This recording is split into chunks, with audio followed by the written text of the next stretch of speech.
Alors, nous allons commencer nous attendons encore que les personnes se connectent. Donc, vous inquiétez pas, le son normalement fonctionne, vous m'entendez. Je vois que certaines personnes savent déjà utiliser l'outil question, c'est pas mal. C'est très très bien. Donc, on va commencer dans une petite minute. On attend que toutes ces personnes-là nous rejoignent. Vous êtes déjà plus de 150 à vous être connectés. Merci.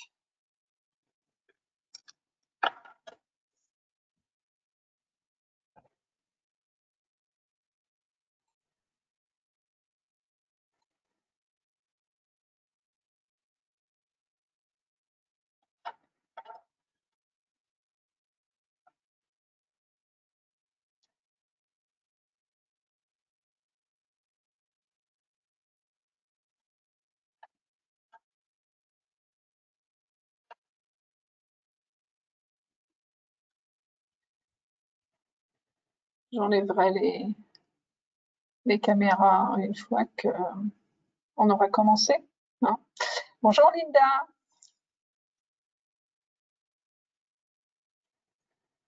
De toute façon, on va commencer dans, je me suis dit 34. Le nombre d'inscrits monte, donc c'est parfait.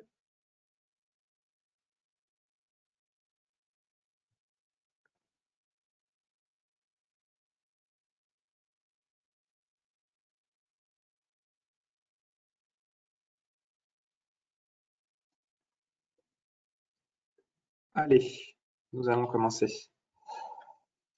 Donc, bonjour et bienvenue à toutes et à tous dans ce webcast Atlas destiné aux équipes des CFA et notamment aux nombreux référents handicap qui travaillent au quotidien aux côtés des jeunes apprentis.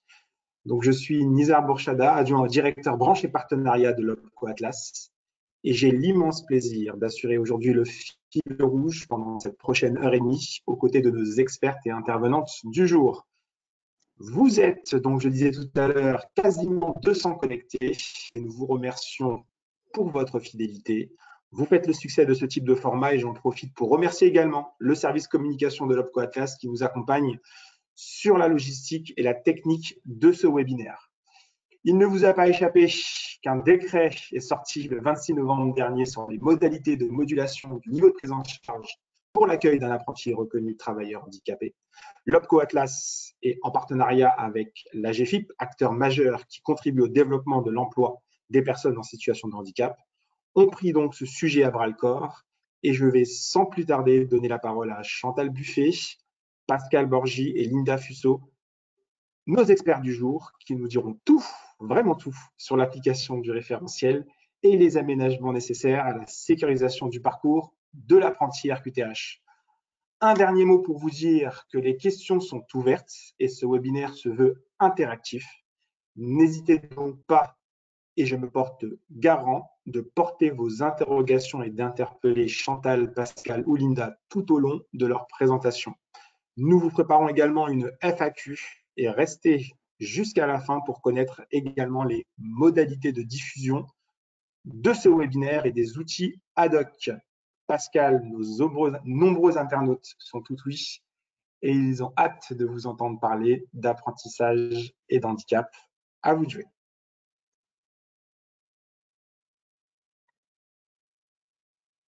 Bonjour à tous, je vais peut-être commencer par me présenter. Du coup, je suis Pascal Borgy, je travaille au sein de la GFIP à la direction de la sécurisation des parcours et je m'occupe, on va dire, plus spécifiquement en fait, de tout ce qui concerne la prise en compte du handicap dans les formations et dans l'alternance, en apprentissage.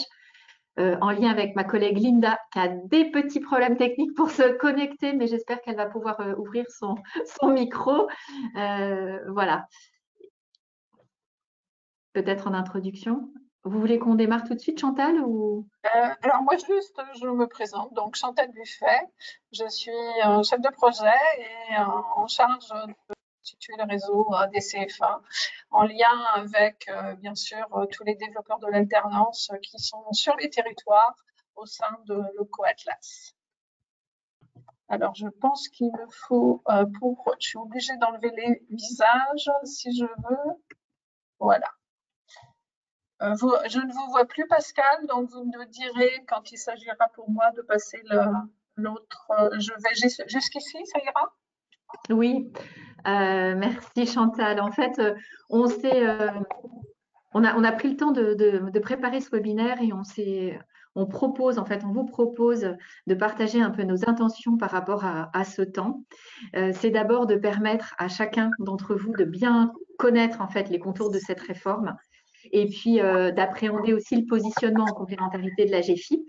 Voilà, pouvoir l'expliquer et le mettre en œuvre. Et Atlas, effectivement, présentera aussi tout ce qu'il propose pour vous accompagner dans la mise en œuvre de cette réforme. Proposer une mise en perspective des évolutions par rapport à la notion d'inclusion. On va en reparler de cette notion d'inclusion parce qu'elle permet de donner du sens à cette loi et de comprendre en fait pourquoi le législateur en est arrivé là et vers quoi on souhaite aller. Permettre à chacun de se sentir contributeur parce que pour nous, cette loi, ça constitue une réelle avancée en fait pour les personnes handicapées, mais on espère pour davantage de monde également. On vous l'expliquera. Susciter la curiosité parce qu'il va falloir continuer à partager de toute façon après ce temps-là et il y aura sûrement d'autres questions qui viendront se poser au fur et à mesure que vous serez confrontés à des cas en fait ou à des situations. Et puis donner à chacun l'envie d'accompagner, de suivre et de mettre en œuvre cette réforme avec nous. Voilà.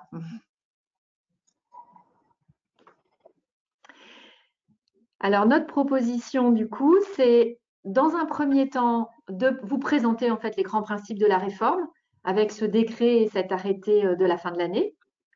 Proposer et exposer la complémentarité que vous proposent la GFIP et l'OPCO Atlas. Préciser aussi les modalités d'instruction des demandes et l'accompagnement qu'on propose. Et puis, aller au-delà de ces dispositions qui sont pour les apprentis, pour voir comment on élargit un peu aussi le prisme pour tous. Et on prendra donc le temps aussi de répondre à vos questions à chaque étape en fait de ce déroulé de webinaire. J'ai l'impression que ma collègue n'a pas réussi à se connecter, donc du coup, j'avance. Si vous voyez qu'elle active son micro, voilà. Alors, je voulais revenir avec vous sur vraiment le sens de cette réforme et cette notion d'inclusion, en fait. Parce que l'idée, c'est vraiment pour le législateur de dire comment on développe des sociétés plus inclusives, un droit pour tous d'accès au savoir, aux connaissances, à l'instruction, etc. pour tous. Je vais fermer ma porte. Excuse-moi. Et du coup, cette notion d'inclusion, elle est très, très importante parce qu'il s'agit en fait vraiment de passer d'une notion d'intégration qu'on a mis en œuvre en France depuis plusieurs années à vraiment cette notion d'inclusion. Et en fait, dans l'intégration, ça je reprends la définition de Charles Gerdou que je trouve toujours très intéressante, ce qui prime, c'est l'adaptation de la personne. Dans le côté intégratif, en fait, on a une référence à une norme. Donc, on veut que les personnes, elles soient dans la norme. Et quand elles n'y sont pas, qu'est-ce qu'on fait? Soit on équipe la personne, donc voilà, soit si on voit qu'on a encore des difficultés, on les met à part. Donc, on les met dans des petits groupes ensemble. Et c'est typiquement le cas des classes dans l'éducation nationale où on a démarré comme ça en mettant les personnes au départ en France, les gens étaient complètement séparés, donc les personnes handicapées, on les mettait complètement à part, toute une scolarité à part, dans l'emploi aussi à part. Progressivement, on s'est dit, ah ben non, quand même, on ne va pas les laisser à part, ils sont aussi capables, etc. Ils ont droit aussi d'accéder, comme tout un chacun, à la vie courante de la société. Mais par contre, on a commencé par les mettre à part dedans. Voilà, ça c'est un peu l'intégration. On garde un petit côté à part, mais on est dedans. Et l'objectif vraiment, et c'est vrai que la France, elle a ratifié quand même en 2010 la Convention internationale des droits des personnes handicapées. Donc, ça se repose aussi sur un droit international de dire non, il faut qu'on arrive à construire des sociétés où chacun trouve sa place. Et donc, de peut-être plus travailler par rapport à une norme, mais de partir des personnes et puis surtout de se dire comment, et c'est là une organisation sociale est inclusive, quand elle module son fonctionnement, se flexibilise pour offrir au sein de l'ensemble commun un chez-soi pour tous, sans toutefois neutraliser les besoins, les désirs et les destins singuliers de chacun. Voilà, donc là, dans la notion d'inclusion, on va davantage regarder l'environnement qu'on propose et on va essayer de créer des environnements plus capacitants, donner plus de moyens, donc très concrètement dans le cadre de la formation et de l'apprentissage, donner plus de moyens aux organismes de formation et aux CFA pour pouvoir mieux accueillir ces personnes, mieux penser l'intégration de ces personnes et construire en fait une pédagogie adaptée. Et du coup, cette approche, en fait, alors c'est une source de progrès pour les personnes, pour tous, c'est un enrichissement en fait. Nous, on croit beaucoup que la différence constitue une richesse, mais c'est en même temps une source de transformation très très importante de notre société et pour la GFIP aussi nos modalités de financement qui doivent évoluer pour accompagner en fait ce droit commun plus inclusif. Avant d'entrer, vous m'entendez bien, c'est bon?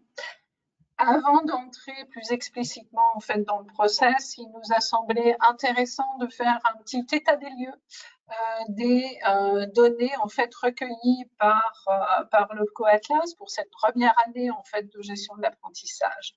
Et je vais vous présenter en quelques slides la présence des apprentis en situation de handicap au sein des contrats d'apprentissage en fait de l'OPCO-Atlas.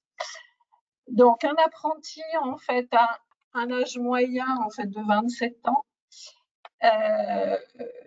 C'est l'âge moyen 2020, bien sûr. Alors, il faut savoir que le CoAtlas a financé, au titre de l'année 2020, 579 contrats RQTH, ce qui représente en fait 1%, 1,6% en fait de la masse totale des contrats enregistrés chez OPCO-Atlas. Alors quand je parle de 579 contrats, ce sont 579 contrats qui ont commencé en fait en 2020. Donc l'âge de l'apprenti 27 ans, enfin 1% sont en situation en fait d'avoir des contrats en CDI. Et les niveaux finaux souhaités sont des niveaux à 43%, Bac plus 3 et Bac plus 4. Et vous avez la répartition en fait dans le petit tableau qui est en de ça, en fait, de cette slide. Ce qui est intéressant en fait sur cette slide également, c'est de constater en fait que l'ouverture du contrat d'apprentissage aux plus de 30 ans en situation RQTH, eh bien, a produit ses effets au titre de l'année 2020, puisque nous voyons que 26% des contrats qui ont été enregistrés sont des contrats effectivement pour ces jeunes de plus de 30 ans. Donc, c'est vraiment une ouverture très intéressante. Après, vous avez une répartition des contrats d'apprentissage en situation et des jeunes en situation de RQTH, donc selon différents âges. Vous le voyez également, alors sur ce graphe, en fait, vous avez une proportion, alors je suis obligée de mettre mes lunettes puisque je ne vois plus, c'est 44%. Voilà, vous avez 44% de ces contrats qui sont des contrats avec des jeunes apprentis femmes et 56% qui sont donc des jeunes en situation, qui sont des jeunes hommes en situation RQTH, qui sont des apprentis. Ce qui est intéressant de noter, en fait, en observant au niveau national le résultat de ces chiffres, c'est que toutes les branches, alors vous le savez, l'OPCO-Atlas, en fait, est constitué de 15 branches professionnelles et chacune des branches professionnelles a au moins un contrat d'apprentissage. Mais toutefois, il y a néanmoins une dominante en fait sur 3 branches professionnelles, que sont les bureaux d'études, les experts comptables et commissaires aux comptes et les banques également. Donc, ces 3 grands secteurs d'activité ont à elles seules plus de 50% en fait des jeunes en contrat d'apprentissage en situation de RQTH. Les diplômes visés sont principalement en fait des diplômes compta. Compta, c'est de DCG, DSCG, banque et finance, et également des BTS. Et ce qui est intéressant de noter, en fait, c'est l'augmentation, ce sont les rangs, et en règle générale, pas sur toutes les typologies de diplômes, mais vous le voyez, en fait, il y a toujours une petite augmentation, en fait, sur chacun de ces diplômes du nombre de contrats financés en 2020 par rapport, en fait, à 2019. Un autre indicateur intéressant, c'est qu'effectivement, ce sont les entreprises de moins de 11 salariés qui sont très actrices à 46% en fait, hein, ce qui représente un bon pourcentage de ces contrats d'apprentissage. Alors, est-ce qu'on peut supposer que c'est aussi la situation de l'année dernière et l'aide en fait à l'embauche qui a favorisé peut-être un certain nombre de décisions de ces petites entreprises, mais vous voyez toutes les sections d'entreprises sont représentées en fait dans ces embauches, dans ces 579 embauches en contrat d'apprentissage. C'est pour vous, Pascal. Alors, je vois que ma collègue est connectée, mais je ne sais pas si elle peut parler. Linda, est-ce que tu peux parler? Bon, ça n'a pas l'air de vraiment fonctionner. Donc, du coup, je vais poursuivre. Donc, on va vous présenter vraiment là les grands principes en fait de cette réforme. C'est bien que vous passiez au slide. Merci beaucoup. Oui, c'est bon. Avec le passage des slides. En fait, cette réforme, elle s'est construite en plusieurs temps. Il y a eu d'abord la loi sur la réforme de la formation professionnelle, en fin d'année 2018. Et déjà, cette loi, elle posait l'obligation pour tous les CFA de nommer un référent handicap. L'idée, ce n'était pas que de le nommer, mais c'est aussi de définir ses missions. Et du coup, il y a une proposition, en tout cas, de définition des missions du référent handicap qui ont été posées, notamment qui sont disponibles sur le site du ministère du Travail. Et puis, cette loi, elle posait également le principe d'une majoration au financement du co-contrat par les OPCO. Et la loi disait que les OPCO pouvaient aller jusqu'à 50% de majoration. Il se trouve que les OPCO ont complètement joué le jeu parce qu'en fait, ils ont tous validé, fait valider par leur conseil d'administration le fait d'aller jusqu'au maximum prévu par la loi, c'est-à-dire les 50% de majoration du co-contrat. Toutefois, le législateur, il s'est dit, bon, c'est vrai que c'est intéressant, mais il va falloir peut-être qu'on s'assure quand même que les fonds versés aillent bien aux apprentis qui en ont besoin. Et c'est le sens, en fait, du décret d'application et de l'arrêté qui ont été publiés en fin d'année dernière.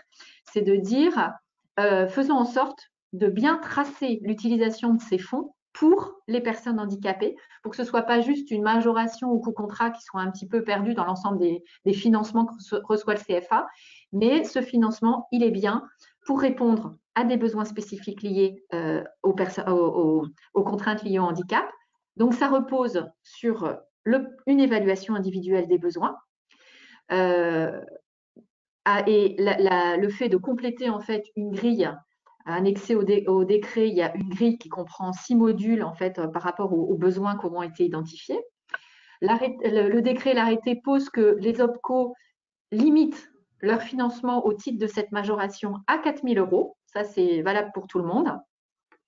La loi pose aussi que seul, mais ça c'était déjà le cas pour la première phase, on va dire, ces dispositions ne s'appliquent que pour les personnes qui bénéficient de la reconnaissance de la qualité de travailleur handicapé.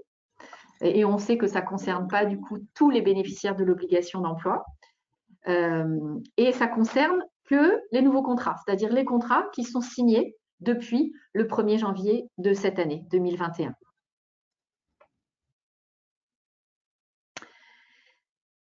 Et du coup, effectivement, cette loi, elle permet des avancées parce qu'elle rappelle déjà des anciennes lois de 2006 concernant l'obligation de proposer à des personnes handicapées des aménagements de leur formation, mais elle rappelle qu'en fait, les organismes de formation, les CFA, doivent proposer des conditions aménagées de formation aux personnes handicapées qui en ont besoin, que ces aménagements, ça suppose qu'on évalue les besoins. On ne peut pas faire du standard parce qu'il n'y a pas de standard en fait dans les difficultés rencontrées. Et pour réaliser cette évaluation, alors c'est ça qui est un petit peu nouveau, c'est que, c'est le rôle du référent handicap, et ce référent handicap, il est invité à solliciter toutes les compétences utiles qui vont lui permettre de conduire de manière situationnelle, en fait, de manière complète, en fait, cette évaluation. Et ce qui est extrêmement nouveau, c'est que du coup, là, on a vraiment des moyens en compensation du handicap qui sont mobilisés par les OPCO, donc par le droit commun. Et c'est la première fois, en fait, qu'il y a vraiment des financements de droit commun pour venir financer la compensation du handicap, là où, historiquement, on va dire, pour les apprentis de la fonction publique ou du privé, c'était la GFIP et le FIP qui finançaient ces besoins. Alors du coup, on vous présente un petit peu les outils qui sont disponibles aujourd'hui. La DGEFP a publié un certain nombre d'outils. Donc, il y a le décret, bien sûr, l'arrêté, mais il y a aussi un guide qui permet d'expliquer un petit peu la manière, le sens un petit peu de ces nouvelles dispositions. Et puis, la DGEFP a récemment publié aussi des précisions, en fait, suivant par rapport à un certain nombre de cas qui lui avaient été remontés, où il y avait déjà des questionnements par rapport à un certain nombre de cas.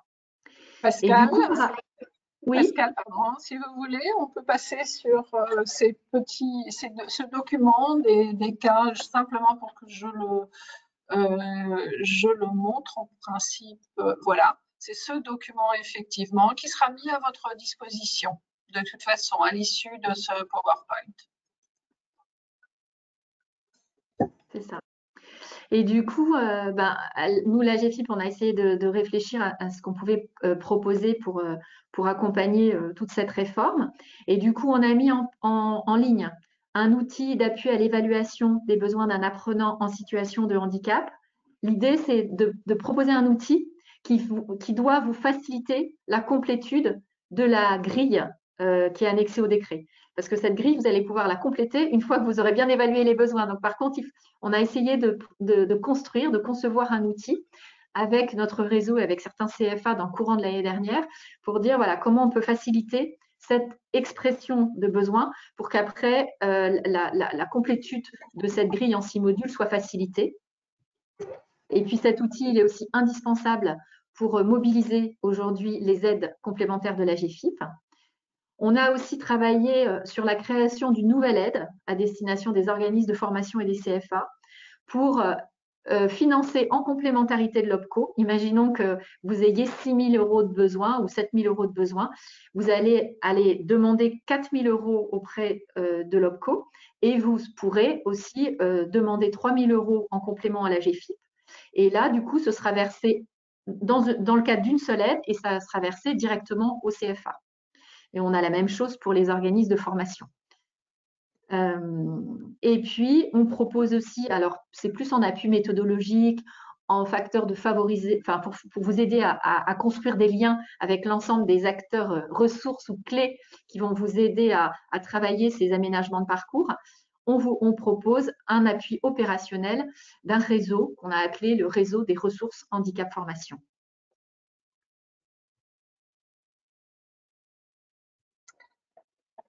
On va détailler un peu plus en fait cette complémentarité d'action. Donc, ce sont les engagements qui ont été formalisés. Donc, Pascal, je vous laisse commencer si vous le souhaitez. Alors, est-ce qu'on répond à quelques questions là ou on le fait un petit peu plus tard? Parce que je vois qu'il y a déjà juste quelques questions. Juste après cette slide, peut-être. D'accord, parfait. On va laisser passer la slide et je vous poserai une ou deux questions qui sont déjà intéressantes. Ouais. D'accord, parfait. Oui, alors, la GFIP et l'Atlas souhaitent vraiment vous aider à mettre en œuvre cette réforme. Et du coup, effectivement, on souhaite, alors la GFIP s'est engagée à soutenir les CFA dans l'appropriation de cette réforme. C'est pour ça qu'on on co-anime aujourd'hui ce séminaire. On a mobilisé en fait tout notre réseau aussi pour régionalement, parce qu'on sait qu'il y a aussi des ressources locales, il y a des liens à faire avec des dispositifs locaux, donc pour aussi contribuer à cette information et au soutien de cette réforme. On a mobilisé aussi le réseau des ressources handicap formation qui ont été formés sur la réforme. Et puis, je vais laisser du coup Chantal compléter par rapport à l'Atlas. De cette façon-là aussi, Atlas accompagnera les CFA en fait autour de réunions co-animées bien sûr avec la GFIP qui seront destinées aux référents handicap des CFA qui travaillent bien sûr avec Atlas. Donc ça, ce seront des réunions qui permettront à la fois de bien comprendre l'environnement spécifique et les missions du référent handicap et aussi de mettre en communauté, je dirais, les actions positives menées par les différents CFA. Et puis bien sûr, nous aurons des appels à projets qui seront liés en fait au handicap, mais qui seront de façon plus générale, au même titre que l'année dernière, nous avons lancé, le Coatlas a lancé un appel à projet sur l'ingénierie pédagogique. Eh bien, cette année, celui qui sera lancé prochainement, la semaine prochaine, pour ne pas le cacher, eh bien, aura un versus mettre en avant l'inclusion, justement, des personnes en situation de handicap et les projets qui seront en lien répondant au cahier des charges et qui seront en lien avec cette thématique énoncée aujourd'hui, eh bien, seront véritablement observés par nos instances paritaires dans la décision des fonds à allouer. Donc, nos fonds, comme vous le voyez, sont mobilisés en complémentarité et le souhait, c'est de faire en sorte que soit développé effectivement cet accompagnement dans la construction en fait de la mise en œuvre du projet de jeunes apprentis en situation de handicap, mais aussi accompagnement financier du CFA au travers des référents et au travers des investissements en fait, qui pourront être réalisés pour répondre à leur situation particulière. La première étape. Donc peut-être avant cette première étape, ouais, une ou deux petites questions assez simples. Je pense que vous aurez tout de suite une réponse assez courte. Une précision sur le public concerné par cette majoration. On est bien, donc du coup, on parle bien des apprentis qui disposent d'une reconnaissance RQTH. C'est bien ça? Tout à fait. Voilà, il y a une question. Pardon, les apprentis qui ont cette reconnaissance et pour des contrats qui ont débuté et signé à partir du 1er janvier 2021. D'accord. Une question également par rapport à l'AGFIP. Est-ce que l'AGFIP mettra en place peut-être une aide pour ces référents handicap, pas une aide pécuniaire, mais plutôt une aide afin de pouvoir justement évaluer cette majoration? Y aura-t-il par exemple des numéros verts ou des personnes qui seront à disposition de ces référents handicap pour pouvoir les conseiller? Ben, ça fait le lien complètement avec la première étape. Je crois que je vais avancer parce que ça, Eh ben, c'est parfait. ça répond à la question. C'est vrai que bah, du coup, la première chose à faire, en fait, dès lors où vous avez identifié en fait déjà que la personne était bénéficier d'une reconnaissance de handicap ou était susceptible de bénéficier d'une reconnaissance de handicap, c'est d'évaluer les besoins de compensation dans le cadre de son parcours de formation. En apprentissage, on sait que ça dure souvent sur plusieurs années. Donc, l'idée, c'est déjà d'évaluer année par année. Voilà, le décret pose qu'il y a une réévaluation chaque année qui doit s'opérer. Donc déjà, bien poser la première année, c'est le périmètre de l'évaluation. Et puis pour construire cette évaluation, alors c'est vrai que le référent handicap, il a un rôle central. C'est le grand chef d'orchestre du parcours, donc c'est lui qui va veiller en fait à ce que tout se passe bien et que tout soit mis en œuvre. Donc il va veiller à sécuriser le parcours, à évaluer le besoin, à ce qu'il y ait une bonne sensibilisation aussi du collectif et que les adaptations se mettent bien en place. Et on voit bien que dans l'apprentissage, pour évaluer correctement, il va falloir travailler ensemble parce qu'il y a une situation de handicap, enfin une situation qui concerne l'entreprise. Donc, il y a une partie des enseignements qui vont trouver une mise en pratique en fait dans l'entreprise. Il y a l'enseignement au sein du CFA et puis il y a l'apprenti, son contexte, son environnement familial, peut-être ses besoins aussi à titre plus personnel, médico-social. On peut avoir aussi des apprentis qui sont accompagnés par des structures médico-sociales. Donc, c'est important de comprendre l'environnement de l'apprenti, de bien que l'environnement de formation soit posé, et puis l'environnement de travail. Et donc, c'est bien en associant en fait des personnes, une équipe pédagogique avec un tuteur en entreprise ou en tout cas une entreprise et avec une personne qu'on arrive à évaluer les besoins. Souvent, il faut en plus il peut être nécessaire en fait de s'adjoindre en plus une compétence un petit peu spécifique sur la connaissance du handicap, parce qu'il y a des experts, des associations spécialisées qui vont pouvoir venir éclairer la manière dont la personne peut réagir ou l'impact que les enseignements ou du contexte proposé sur la situation de la personne. Et du coup, nous, la GFIP, ce qu'on propose pour aider le référent handicap à appréhender un peu cette nouvelle manière de travailler, à identifier les bons acteurs qui vont pouvoir être associés à ce projet en fait d'adaptation du parcours, ce sont les ressources handicap formation. Donc là, les ressources handicap formation, on vous a mis ou on vous mettra en fait en ligne leur offre de service et puis l'intégralité de leurs coordonnées. Donc, ce n'est pas vraiment des numéros verts, mais vous pouvez les contacter. Normalement, ils vont répondre. Voilà. Si ce n'est pas le cas, vous me le dites. Mais on a mis en place un réseau sur l'ensemble des régions, donc des 17 régions, pour répondre à vos sollicitations. Et puis, on a le fameux outil en ligne que vraiment nous vous invitons à télécharger. Et comme je vous le disais tout à l'heure, ça vous permet quand même d'obtenir un certain nombre d'informations sur vos droits et vos devoirs et qui vous présente aussi la manière dont vous pouvez conduire cette évaluation avec l'appui des ressources handicap formation.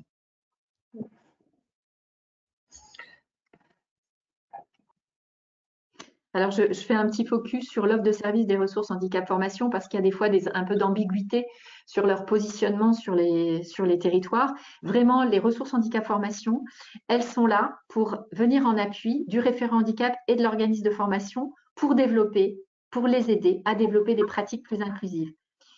Donc, dans le cadre particulier de cette réforme, c'est vraiment d'être en soutien du référent handicap pour bien lui faire comprendre ce principe d'évaluation, lui partager avec lui, travailler avec lui sur l'outil qui est proposé pour qu'il soit correctement complété. Et puis surtout, si le référent handicap, il ne sait pas trop vers qui se tourner pour être aidé, eh bien, ensemble, ils vont pouvoir identifier, parce que les ressources handicap formation connaissent en fait les ressources du territoire qui vont pouvoir, notamment sur le champ du handicap, venir aider l'organisme le CFA à travailler sur l'évaluation du besoin. Elles ont aussi un rôle de vous aider à développer une accessibilité pour tous, parce qu'effectivement, en amont, il va falloir identifier les personnes, des personnes handicapées, et puis vous aider du coup, avant même d'avoir accueilli un apprenti handicapé, de poser un minimum de choses ou un maximum de choses qui vont vous permettre à la fois de bien les identifier, de les aider aussi à se déclarer, parce que souvent les personnes, elles se déclarent, elles ne vous le disent pas, ou elles ne le disent pas à l'entreprise, parce qu'elles ont juste peur soit de ne pas être intégrées, soit d'être stigmatisées, soit d'être… Donc c'est vrai qu'il y a aussi une nécessité de mettre en confiance les personnes pour leur dire que si on leur pose la question, c'est pas pour les exclure, mais au contraire, c'est pour mieux les accompagner dans le cadre de leur apprentissage. De proposer aussi des temps de sensibilisation et de formation sur le sujet du handicap, alors à la fois pour le référent handicap, mais aussi pour toute l'équipe de formateurs. Et puis, le rôle des ressources handicap formation, ça va être aussi de vous proposer des temps d'échange sur un certain nombre de sujets communs que vous aurez identifiés et qui vous permettront de partager vos pratiques, peut-être de créer des nouveaux outils, de réfléchir aussi à l'amélioration des outils. voilà, qu'on vous propose. On a une question, Pascal, qui vous est destinée. Est-ce que la GFIP propose aussi un appui pour l'accompagnement des jeunes en situation de handicap, mais qui n'ont pas de reconnaissance QTH? Alors, la GFIP, elle intervient, et c'est vrai que du coup, la GFIP, elle intervient pour toute personne qui est bénéficiaire de l'obligation d'emploi. Donc, vous savez que les bénéficiaires de l'obligation d'emploi, ce ne sont pas que les personnes qui ont la RQTH. Il y a un certain nombre de titres qui permettent d'être dans ce cadre de bénéficiaire de l'obligation d'emploi ou en voie de l'être. Donc, ça veut dire qu'il faut quand même qu'il y ait une demande de reconnaissance qui ait été déposée. Nous, on intervient dès lors où, quelque part, il y a eu cette prise de conscience de la personne qu'elle doit faire reconnaître ses difficultés pour pouvoir bénéficier d'aide publique ou parapublique. Voilà. Donc, effectivement, on pourra intervenir, on le verra tout à l'heure, hein, soit avec l'OPCO, soit tout seul, si jamais la personne n'est pas reconnue travailleur handicapé. Pascal, vous l'avez évoqué tout à l'heure, la complétude de la grille de majoration. Est-ce que vous pouvez nous parler un peu plus des différents modules? Alors, cette grille, du coup, donc là, on a reposé les 6 modules qui sont annexés au décret. Donc, il y a le premier module, ça concerne, c'est le seul module qui est forfaitaire. Donc là, en fait, ça vise à indemniser, enfin quelque part, ou prendre en compte le temps nécessaire à l'évaluation des besoins. Et du coup, il y a un forfait qui a été défini.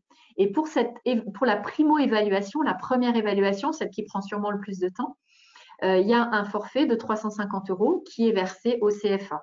Donc, dès lors où il y a une évaluation, ce forfait est inclus il suffit de cocher. Et si jamais il y a une nouvelle évaluation en cours, alors obligatoirement chaque année, mais sinon, on peut aussi, il arrive dans certains cas qu'il y ait des aggravations de l'état de santé de la personne, etc., et que du coup, il faut repenser les aménagements. Là, vous pourrez aussi proposer des évolutions dans les aménagements proposés, reconduire une évaluation, et là, il y a un forfait de 150 € qui vous sera versé. Les 5 autres modules, là, on est vraiment dans l'expression du besoin et donc le financement des aménagements. Et il y a 5 grands types d'aménagements qui ont été définis par le législateur. Il y a un premier type d'aménagement qui sont les adaptations pédagogiques, mais qui doivent tenir compte aussi des épreuves de sélection, de positionnement ou de validation. Il y a bien tout ça qu'il faut prendre en compte parce que des fois, sur des personnes, j'en sais rien, de 10, etc., vous pouvez avoir des difficultés de réalisation des épreuves de sélection et d'une exclusion dès l'épreuve de sélection, alors que voilà, la personne aurait pu suivre son parcours. Donc, bien tenir compte de ça. Dans la grille qui est proposée au niveau de l'arrêté, vous l'avez peut-être vu, il y a des montants indicatifs pour chacun des modules. Et puis, il y a aussi des nombres d'heures qui sont proposés à titre indicatif. Ce qu'il faut retenir, je pense, c'est un peu à travers ces montants indicatifs, l'esprit de la loi, parce que le montant indicatif le plus important, qui est de 3 000 €, c'est celui qui concerne les aménagements pédagogiques et les aménagements des épreuves. Cette loi, véritablement, elle est là pour vous donner les moyens de faire bouger en fait les choses, votre pédagogie, de revoir peut-être vos supports pédagogiques, de prévoyez des supports pédagogiques sous forme de clé USB, etc., qui soient facilement modifiables. Enfin voilà, c'est vraiment fait pour donner les moyens d'adapter sa pédagogie en fait. Voilà. Il y a aussi un module qui concerne tout ce qui concerne les équipements techniques. C'est important parce que effectivement, on peut avoir besoin aussi de matériel technique. Ce matin, on parlait voilà, d'une lampe pour déficients visuels. On peut aussi avoir des stylos lecteurs. On peut avoir, enfin, il y a aussi les évolutions techniques, elles n'arrêtent pas. Enfin, la technique n'arrête pas de progresser. On a pour les sourds des applications comme Ava qui permettent quand même de suivre des conversations à plusieurs. Donc, il y a quand même une technique qu'il faut prendre en compte dans le cadre de l'aménagement et qui peut vraiment faciliter l'acquisition des connaissances. Et donc, ce module, il concerne à la fois l'acquisition du matériel, mais aussi la formation de la personne à l'appropriation de ce matériel, parce que parfois, un logiciel, etc., il faut pouvoir expliquer comment ça fonctionne. Donc là, il y a un montant indicatif, je crois, qui est de 700 € qui est proposé, mais encore une fois, c'est de l'indicatif, hein. Et après, il y a 3 autres modules. Il y a un module 4 qui vise à conforter, en fait, le lien avec l'entreprise, parce qu'effectivement, une formation en apprentissage, c'est vraiment ce double cursus. C'est important d'avoir un lien fort avec l'entreprise et de se dire souvent, il faut des temps complémentaires pour prendre le temps aussi de s'articuler avec les aménagements qui peuvent être qui peuvent être mis en œuvre en entreprise et de bien veiller à ce qu'il y ait une cohérence en fait dans l'accompagnement de la personne dans le cadre de son parcours. Et puis, il y a 2 autres modules qui vont plus concerner. Alors, l'accès au droit, c'est aussi tout le temps que vous allez prendre pour identifier les bonnes personnes, faire le lien, organiser des réunions avec, en interne, mais aussi en externe. Ça peut être avec des structures médico-sociales, ça peut être avec des référents de parcours. Donc, du coup, ça va vous donner du travail en termes de liens et puis de favoriser l'accès au droit. Par exemple, si la personne elle a des problèmes de mobilité, en fait, l'environnement aussi, tout est constitutif de la réussite du parcours, hein, donc il faudra en tenir compte, ou d'autonomie. Donc voilà, vous allez être conduit à trouver peut-être des solutions par l'intermédiaire d'autres acteurs. Et puis, il y a un dernier module qui concerne plus l'accompagnement à l'autonomie de la personne, donc comment on rend tout au long de son parcours plus autonome, et puis qui vise aussi à préparer la suite, parce que vous êtes aussi invité, en fonction de la suite du parcours, à transmettre aussi tout ce qui a pu se passer dans le cadre de cet apprentissage. Et donc, à partir de là, une fois que vous avez évalué, que vous avez positionné les différents besoins, vous êtes invité à compléter cette grille, en fait, au OPCO. Et puis, je vois, oui, seules les charges effectivement supportées par le CFA peuvent être prises en compte. Dans le cadre de cette majoration, on est bien d'accord qu'il s'agit de financer les aménagements réalisés par le CFA et le lien complémentaire qu'il va devoir faire avec l'entreprise. Mais l'entreprise, elle a aussi des devoirs, des obligations, et elle doit aussi aménager pour son salarié le poste de travail. Et là, l'entreprise, elle bénéficie d'autres aides. Donc, chacun en CFA et entreprise vont bénéficier de possibilités d'aménagement. Ce qu'il faut, c'est vraiment qu'elles dégagent aussi du temps pour travailler ensemble là-dessus. Donc, on est bien vraiment sur des engagements financiers par le CFA pour les temps, principalement en CFA. Et puis, du coup, vous allez transmettre, je pense que c'est peut-être le slide d'après. Oui, je voulais juste me poser une petite question. Vous l'avez évoqué tout à l'heure, mais je préfère qu'on le reprécise. Chacun de ces modules a une quantification maximale par la DGEFP. Ce montant total, je crois qu'il équivaut à 6 400 €. La possibilité de financement par l'OPCO est de 4 000 € au maximum. Donc, vous avez bien dit tout à l'heure, Pascal, que le différentiel pouvait éventuellement être pris en charge également par la GFIP. Oui, tout à fait. C'est bien cela. Tout à fait. D'accord. Oui, c'est vrai, quand vous faites la somme des montants indicatifs des modules, vous n'arrivez pas à 4 000 en fait. Hein. C'est un petit peu plus de 4 000, mais c'était pour, voilà, ça donne un ordre d'idée en fait sur l'importance à donner à certaines choses par rapport à chacun des modules. Oui, voilà, tout à fait. Pascal, on a également quelques questions. Je ne vais pas toutes les lire, mais elles tournent toutes autour du même sujet. Apparemment, nos internautes aimeraient savoir un peu au niveau de la demande de reconnaissance QTH en qualité travailleur handicapé, comment ça se passe pour le jeune apprenti? Est-ce que c'est la famille ou le jeune qui doit faire cette démarche? Est-ce que le CFA peut également les accompagner? Est-ce que certains médecins, c'est cité également par quelques CFA, des médecins qui peuvent reconnaître la situation de handicap d'un apprenti sans pour autant attribuer le RQTH? Comment on prend cette situation? Est-ce que du coup, on a cette obligation de cette démarche par la famille et par le jeune, ou est-ce qu'il y a d'autres possibilités? Est-ce que vous pouvez nous en dire un peu plus là-dessus?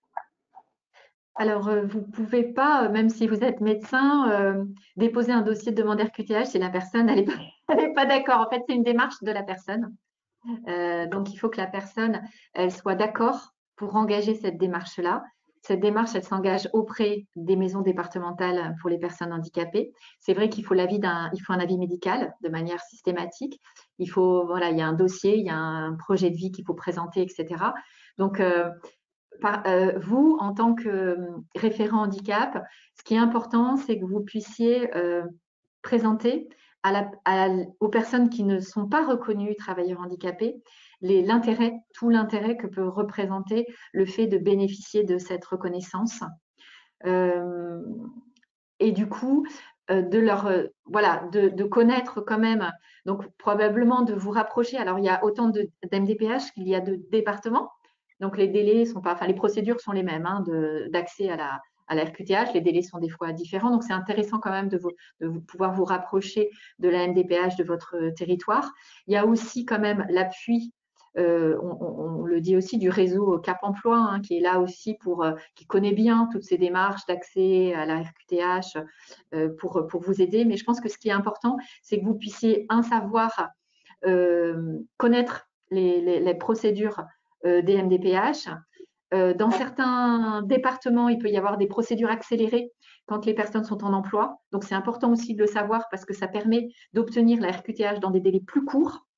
Et du coup, voilà, d'essayer de bien connaître, alors avec l'appui des RHF, avec l'appui des Cap Emploi, etc., comment on accède à la RQTH. Vous, votre rôle, ça va surtout être d'en parler et de valoriser le fait que grâce à cette reconnaissance, ça va permettre à la personne qui rencontre des difficultés dans sa formation de bénéficier d'aménagements. Voilà, ça va vous permettre de mettre en place des aménagements pour son parcours. Je ne sais pas si j'ai suffisamment répondu, mais non, je pense que c'était très clair. Merci Pascal. Chantal, on a peut-être une question également pour toi. Oui, je t'en prie. Est-ce que je la retrouve?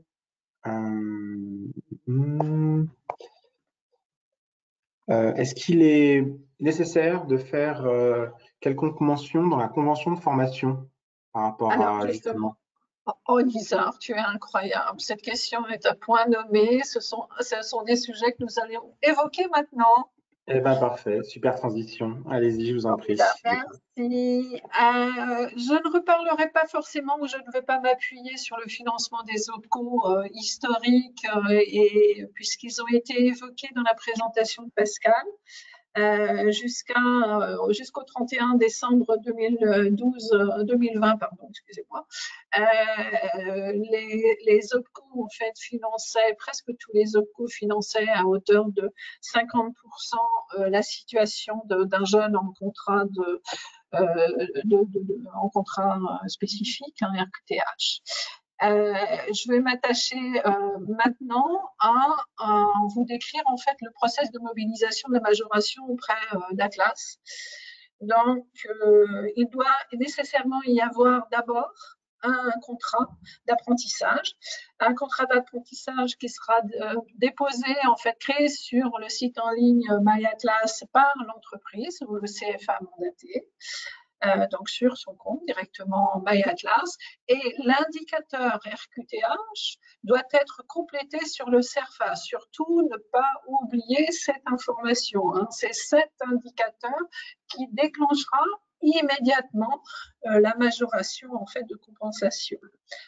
Et pour répondre à ton interrogation, Nizar, effectivement, la convention qui sera envoyée, déposée sur le compte MyAtlas ou par l'entreprise ou par le CFA mandaté, eh bien, devra forcément préciser le statut RQTH, les modules définis et le montant total à allouer. D'accord? Montant total à allouer par an, donc pour la durée du contrat.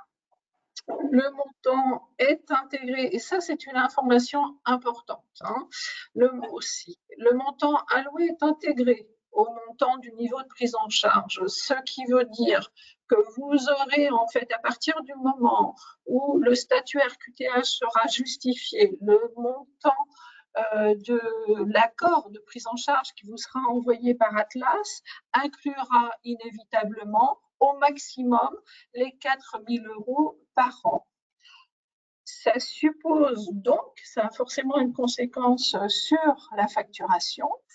La facturation de ces montants sera assurée en même temps que la période traditionnelle de facturation des contrats d'apprentissage, c'est-à-dire 1er mois, 7e mois, 10e mois.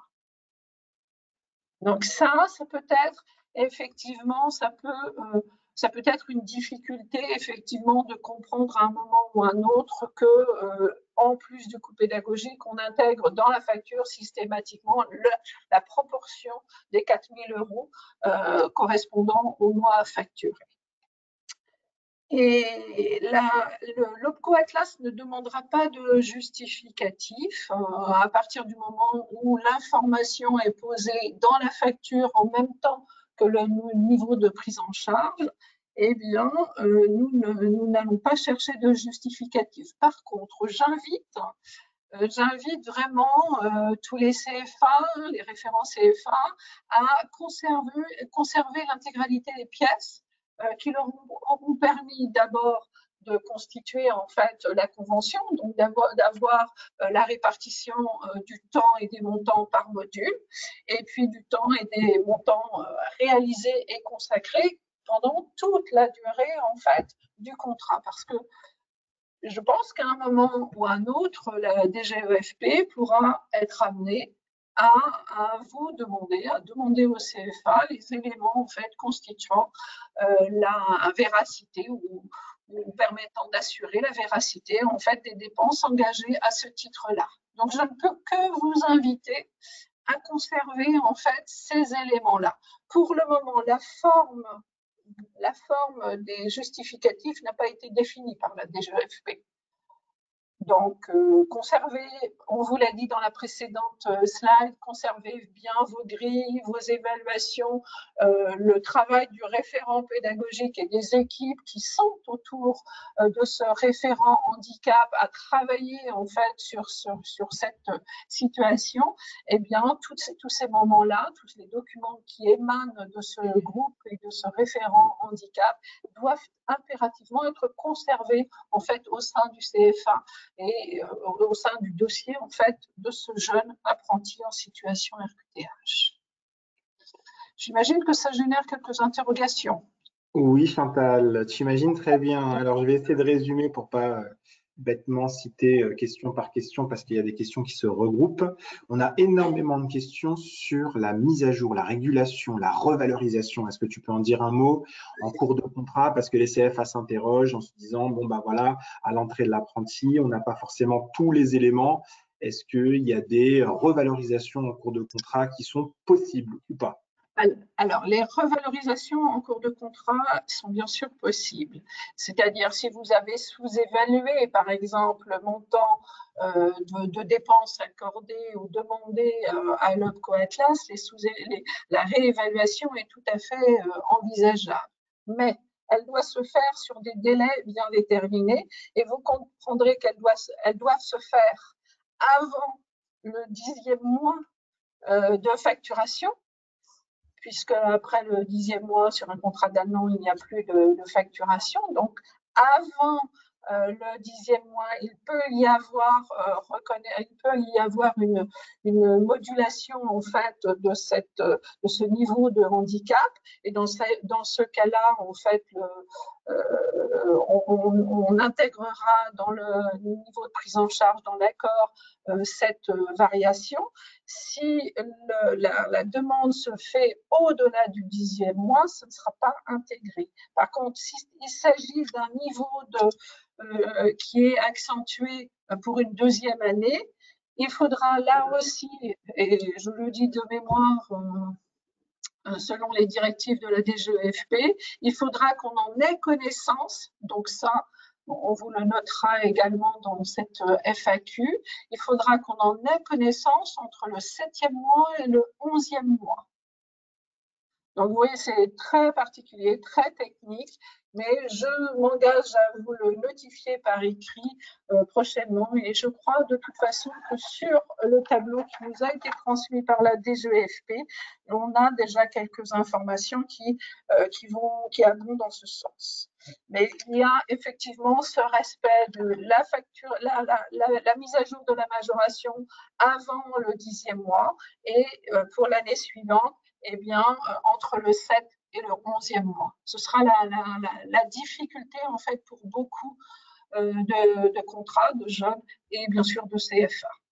Et donc, nous, à chaque fois qu'il y a une modification, eh bien, inévitablement, dans ce laps de temps, eh bien, on engagera, en fait, les modifications de coûts nécessaires. Merci Chantal. On a également une autre question qui, on va dire, va compléter là aussi ta réponse. C'est si le CFA engage par exemple 3 500 € et il ne voit se réaliser que les modules pour 2 000 €. Que se passe-t-il? Y a-t-il un avoir? Voilà, qu'est-ce qui se passe concrètement? De mémoire, il y aura forcément des avoirs, puisque en fait, ce sera accordé en fonction d'une dépense, et s'il n'y a pas justification de la dépense, il y aura forcément de la part de l'OPCO un avoir si le CFA, bien sûr, nous informe de cette baisse. D'accord. Alors peut-être une question également pour Pascal. Alors cette question, elle est un peu délicate. Est-ce que pour un CFA, il faut systématiquement aller chercher les 4 000 € ou pas? Ou est-ce que l'évaluation doit être faite de façon on ne peut plus rigoureuse? Moi, j'ai déjà grosso modo la réponse, mais je vais vous laisser répondre.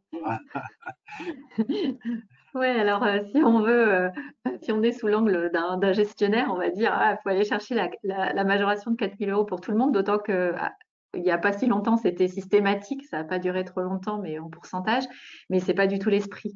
L'esprit, c'est qu'effectivement, c'est de dire, pour être tout à fait honnête avec vous, en moyenne, ce qu'on constate par rapport au coût d'un aménagement, c'est une moyenne, hein, c'est de l'ordre de 2005 à 3 000 € aujourd'hui, en moyenne. Donc, quand le législateur prévoit 4 000, il est large. Il est large notamment parce que ce qui coûte très cher dans un aménagement, ce sont les aides humaines. Et les aides humaines peuvent du coup faire exploser en fait les coûts très au-delà des 4 000 €.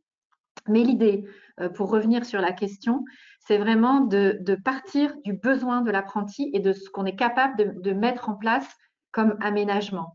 Et donc, si vous mettez, si vous essayez d'aller chercher le plafond, mais que vous n'êtes pas en mesure de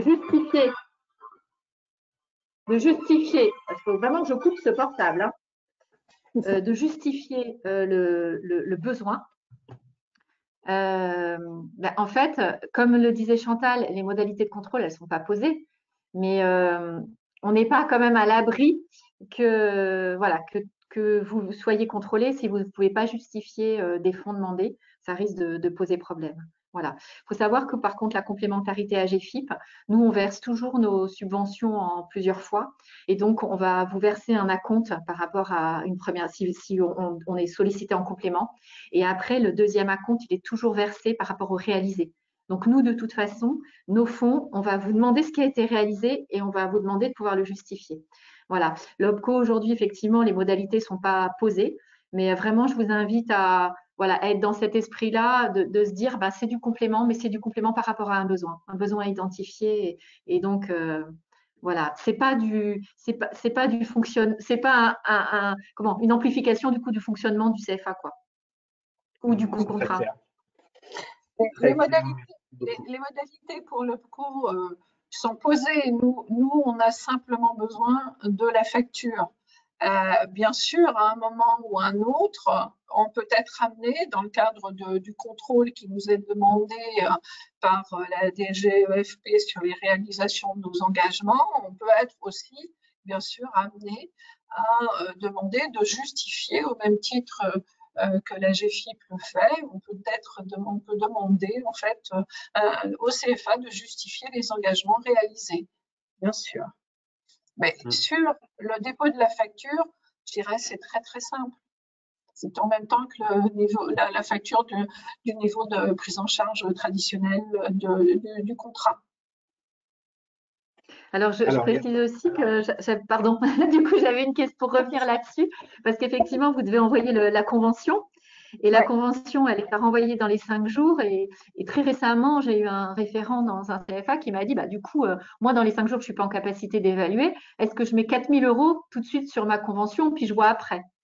Bon, je pense que normalement, vous ne pouvez noter sur la convention de formation que suite à une évaluation. Donc, si vous n'avez pas eu le temps d'évaluer, il vaut mieux peut-être cocher la case RQTH et une fois que vous avez évalué, renvoyer l'avenant à l'OPCO. Il faudra de toute façon, à partir du moment où il y aura des modifications ou prise en compte de cette situation, il faudra nécessairement effectivement qu'il y ait un avenant.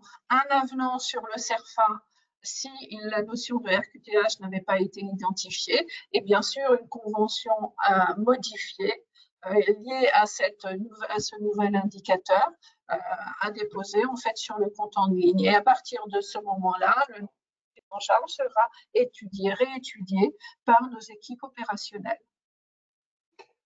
Très bien, très bien. Alors, juste pour préciser à nos internautes, là aussi, il y a énormément de questions sur les pratiques, les procédures présentées ici.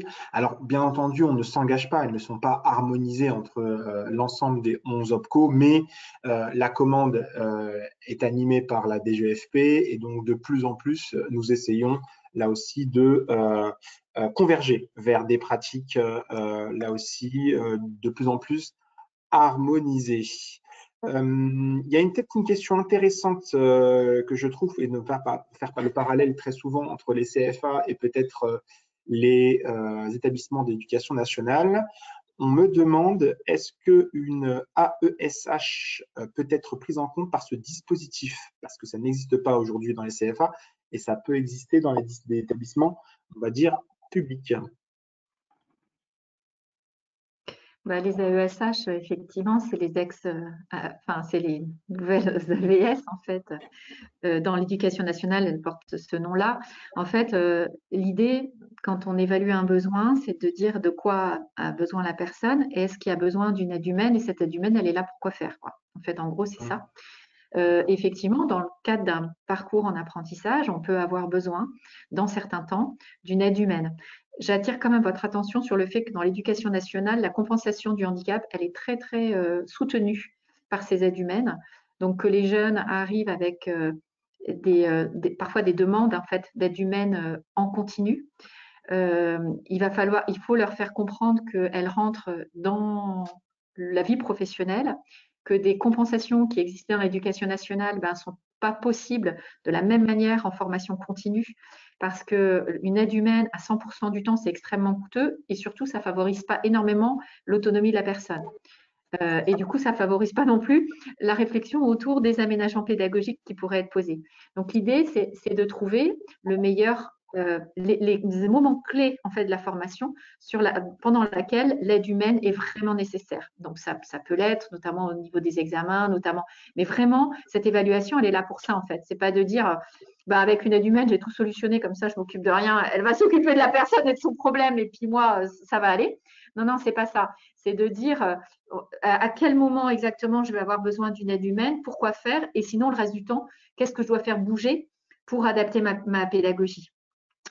Mais la question des aides humaines, elle est complètement intégrée dans cette majoration. Quand vous prenez le guide des GEFP, elle prévoit les aides humaines. Alors, ça s'appelle AESH dans l'éducation nationale, mais l'idée, c'est d'avoir quelqu'un qui viennent soutenir à certains moments clés du parcours la personne parce qu'elle a des difficultés pour tel ou tel, mais ça rentre pleinement en tout cas dans ce travail d'évaluation des besoins et voilà.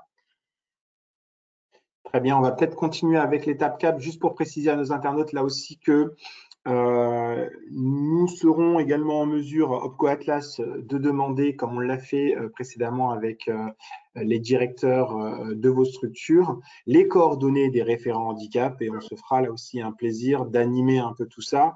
Sachez que si je ne prends pas certaines questions, ces questions-là, on passera également avec notre partenaire, la GFIP et l'OPCO Atlas. On travaillera sur une FAQ et toutes ces questions avec leurs réponses, en tout cas des éléments de réponse, seront mis en ligne à la suite de ce webinaire, mais le temps presse et donc du coup, je vais laisser la parole pour la suite du coup de la présentation. Oui. Donc, on l'a dit, une fois que vous avez mobilisé l'OPCO, vous pouvez mobiliser en complément la GFIP. Alors, vous allez la mobiliser directement la GFIP si jamais la personne est bénéficiaire de l'obligation d'emploi ou en voie de l'être et n'a pas la reconnaissance de la qualité de travailleur handicapé. Là, vous pouvez solliciter directement la GFIP. Par contre, dès lors où elle a la reconnaissance de travailleur handicapé, on va systématiquement vous demander de mobiliser préalablement les moyens de l'OPCO.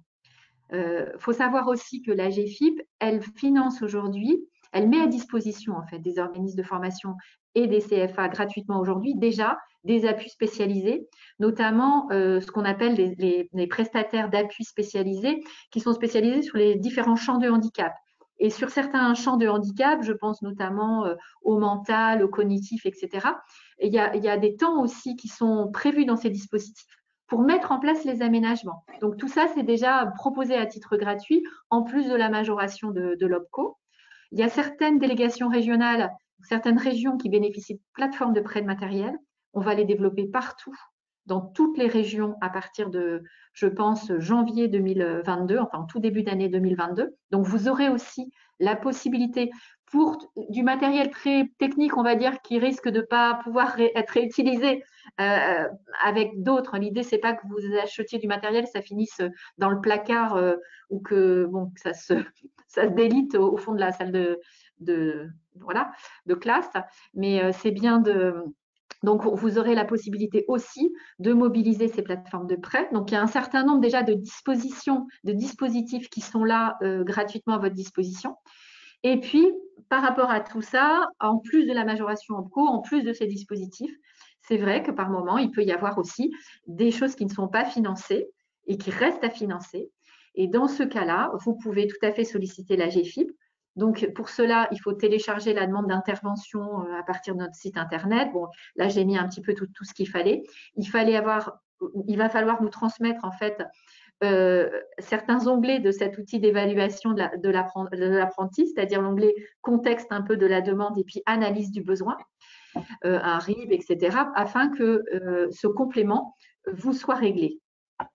J'insiste aussi pour dire que dans cette évaluation des besoins, posez tout ce que vous allez faire, parce qu'il y a aussi beaucoup, on a des fois tendance à ne poser que ce qui va nécessiter une demande de fonds.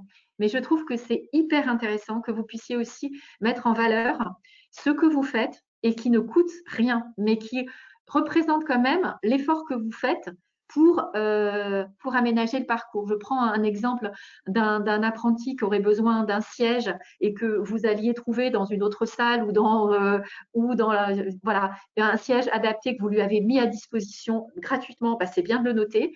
C'est bien de noter si vous avez repensé un peu l'organisation des salles de cours pour éviter que la personne elle doive monter les escaliers, entrer dans son fauteuil pour rassembler les cours dans un même moment. Si vous avez reconfiguré la salle, l'espace pour permettre de tenir compte des problèmes de vue ou des problèmes d'audition de la personne.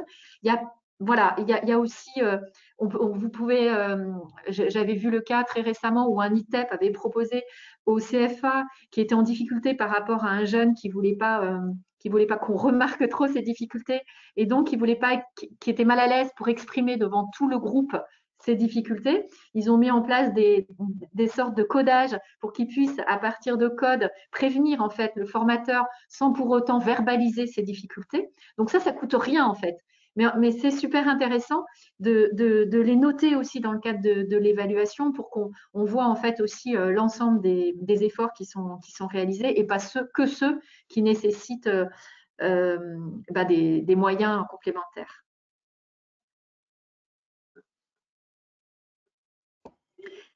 Alors, ce qui est important en fait pour conclure un petit peu ce première étape, vraiment ce qu'il faut retenir, c'est que vous n'êtes pas seul. Des appuis existent, des appuis externes existent. N'hésitez pas à les mobiliser. Et si vous ne savez pas comment faire, qui mobiliser, sollicitez les ressources handicap formation. Elles sont là pour ça. Une situation de handicap, j'insiste beaucoup là-dessus, c'est pas juste le problème d'une personne. La personne, elle a des capacités qui sont réduites, qui sont altérées du fait de la maladie ou du fait d'un accident de vie ou de naissance. Mais c'est vraiment la confrontation avec l'environnement qui rend les choses difficiles. Un sourd qui signe et qui est au milieu de personnes qui signent, il ne se sent absolument pas handicapé. C'est bien le fait de se retrouver avec des personnes qui ne parlent pas la même langue qui génère ce handicap-là. Donc, avant d'équiper la personne, qui est la version intégrative des choses, demandons-nous si, dans le contexte qu'on propose, il n'y a pas des choses qu'on peut faire bouger pour déjà atténuer les difficultés, faciliter les choses. Regardons les contextes qu'on propose et souvent, il y a des petites choses toutes simples à faire et qui permettent de faciliter déjà l'intégration de la personne dans le cadre de sa formation. Cette réforme, c'est quand même super parce que ça donne des moyens d'agir et ces moyens, on est sûr qu'ils vont bien aller à la personne qui en a besoin. Ce qu'il faut retenir aussi, c'est que chaque cas est singulier. Donc, vous n'allez pas trouver les 10, la méthode magique, c'est ça. Les sourds, la méthode magique, c'est ça. Parce qu'en fait, voilà, chaque cas est vraiment singulier. La manière dont déjà les difficultés se traduisent, c'est singulier. La capacité aussi de la personne, les compensations qu'elle a déjà pu mettre en place, voilà, il n'y a pas de recette miracle pour tout le monde. Si ça existait, ça se saurait et ce serait merveilleux. Et on se situe dans le cadre d'un aménagement raisonnable. Je parlais tout à l'heure des aides humaines. On a vu, nous, des demandes de compensation du handicap jusqu'à 50 000 € pour une année. On peut se demander, pour une formation entre 4 et peut-être 8 000 €, on peut se demander si on est vraiment là dans un aménagement raisonnable et comment on va faire aussi pour que parce que la formation, c'est une étape, c'est une étape du parcours et surtout en alternance, c'est surtout une préparation à l'emploi.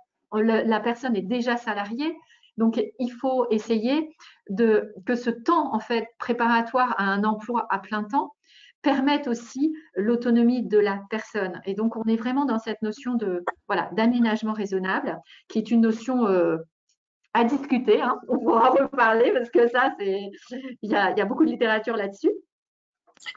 Et puis je vais laisser peut-être Chantal. Je prends simplement le relais. Merci Pascal. En fait, il y a aussi, quant à la mise en place des contrats d'apprentissage, la compréhension en fait pour nos entreprises, bien sûr, de l'environnement My Atlas, mais aussi peut-être pour vous aider sur ce sujet, en fait, concernant Atlas, bien sûr. Vous avez un réseau de développeurs sur les territoires. Je vous mettrai également leurs coordonnées de façon à ce que vous puissiez les contacter, mais bien sûr pour ce qui concerne les modalités Atlas, bien sûr, la GFIP étant gérant tout ce qui concerne l'accompagnement sur la constitution du dossier handicap.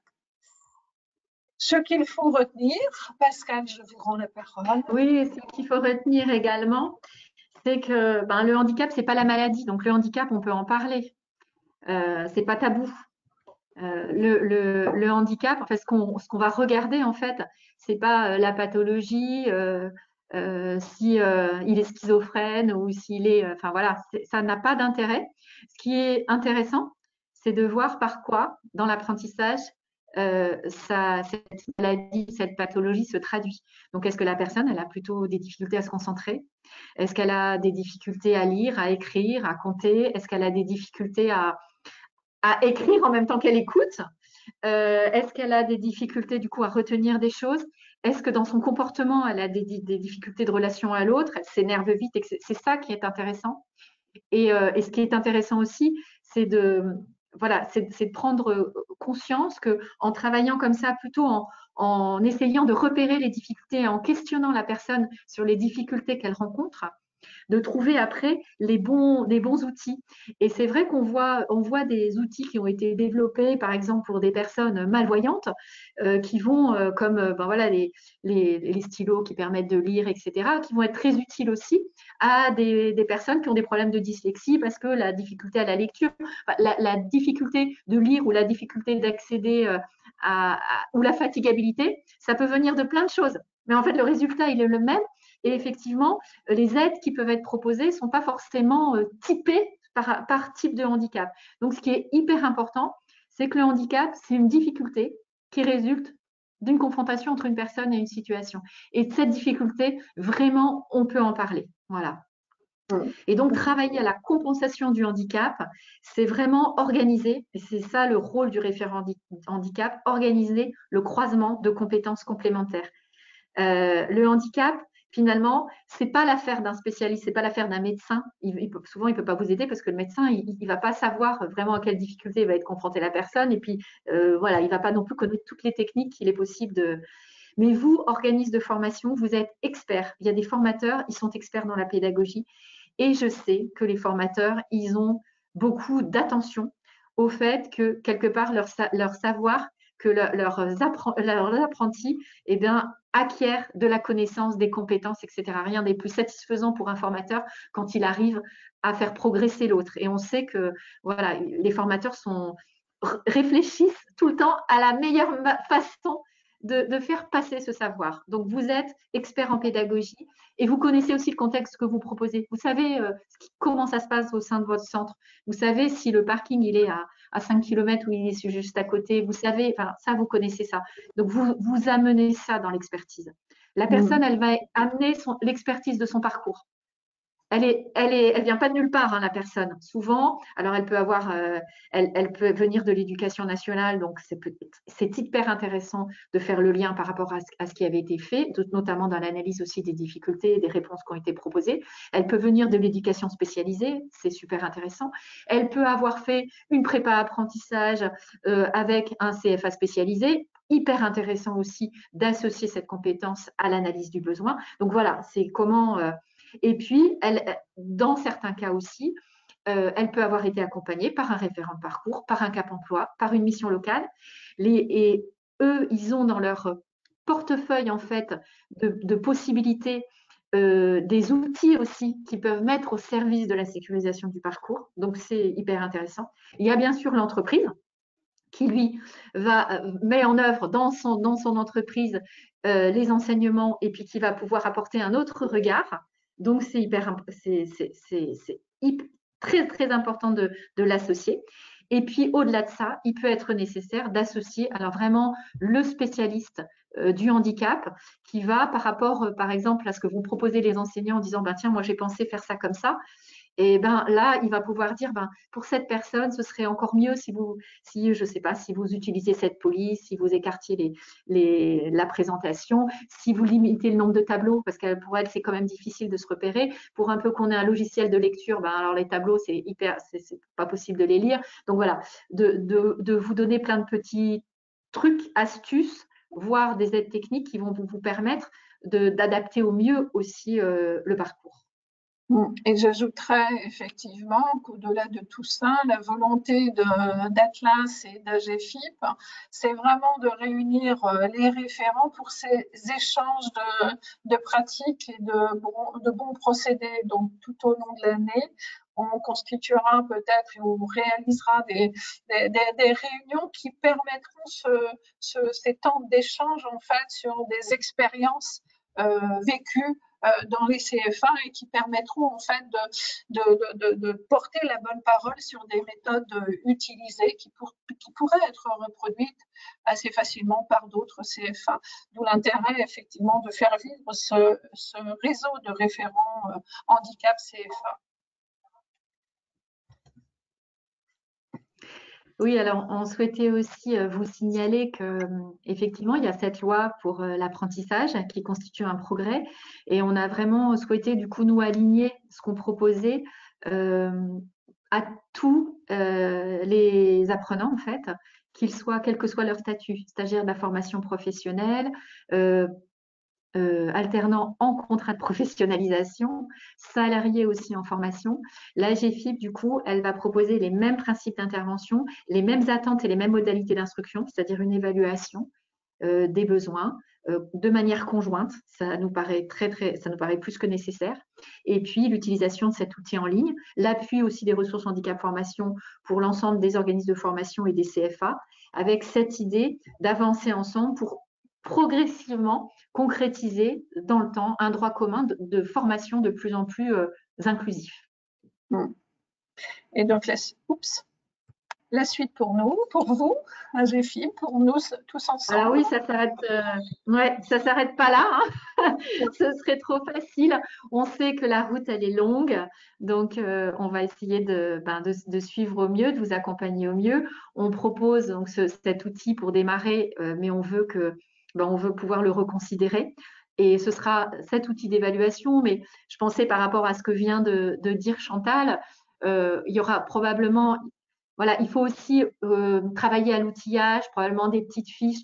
Je pensais en matière de matériel, parce que parfois les organismes de formation et les CFA, c'est pas qu'ils veulent pas faire, c'est que du coup on pense pas forcément à quand on achète à ce qu'on devrait acheter en fait en prévision d'accueillir la différence. Donc effectivement, peut-être de proposer, certaines régions l'ont fait. Certaines régions, on propose des petites fiches aux organismes de formation et CFA pour dire, voilà, si vous devez acheter, pensez à ça, ça, ça.